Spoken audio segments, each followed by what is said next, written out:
Nicholas II.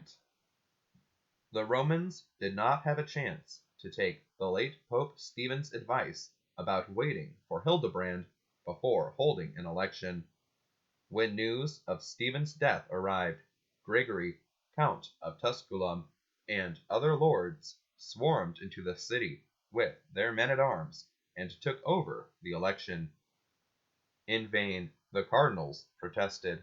In vain St. Peter Damian lifted his voice.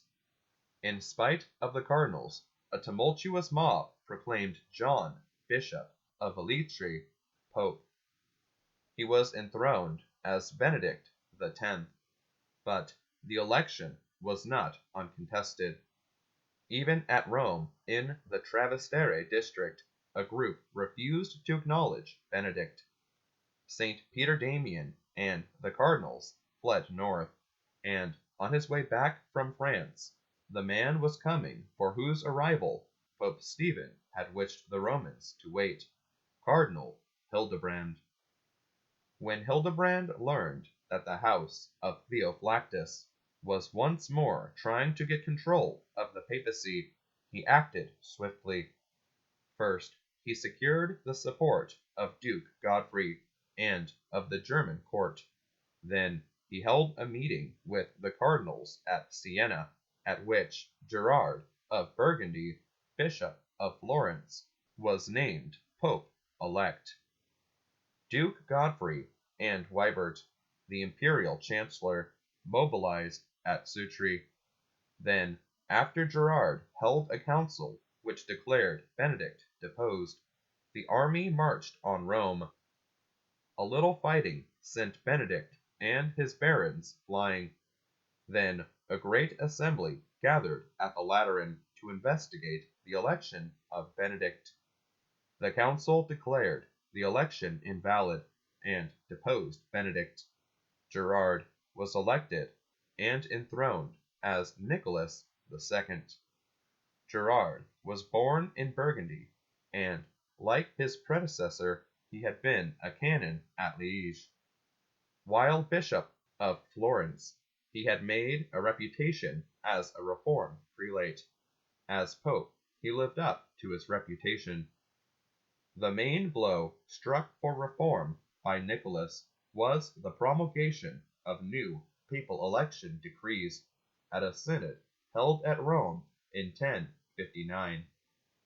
According to these decrees, the Pope should be elected by the cardinal bishops.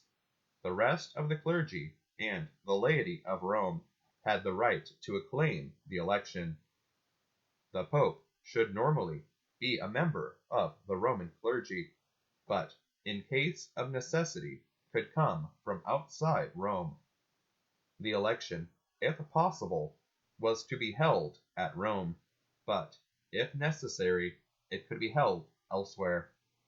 The Pope-elect was to wield full authority even if he could not reach Rome. Imperial control was limited to a personal right granted by the Pope to confirm papal elections. These decrees, an important move toward papal independence, were bitterly resented by the German court, and a papal legate sent to smooth matters over was turned away. A German synod dared to condemn the decrees and declare Nicholas II deposed, but Nicholas could ignore the angry clamor, for he had two strong supporters in Duke Godfrey and the Normans. Nicholas had secured the aid of the Normans at Melfi in 1059. At a meeting there, the Pope agreed to recognize Robert Guiscard as Duke of Apulia, and the Normans agreed to supply the strong arms Nicholas needed to seize Benedict and maintain his independence. In his short pontificate, Nicholas did much. He renewed the election decrees in 1061. He condemned Berengarius, a Frenchman who denied transubstantiation. He fostered reform by means of energetic legates, and he made Hildebrand reform's greatest champion. Archdeacon of the Roman Church. Nicholas II died at Florence in July 1061. Nicholas II, 153rd Pope. Christ our King, thy kingdom come.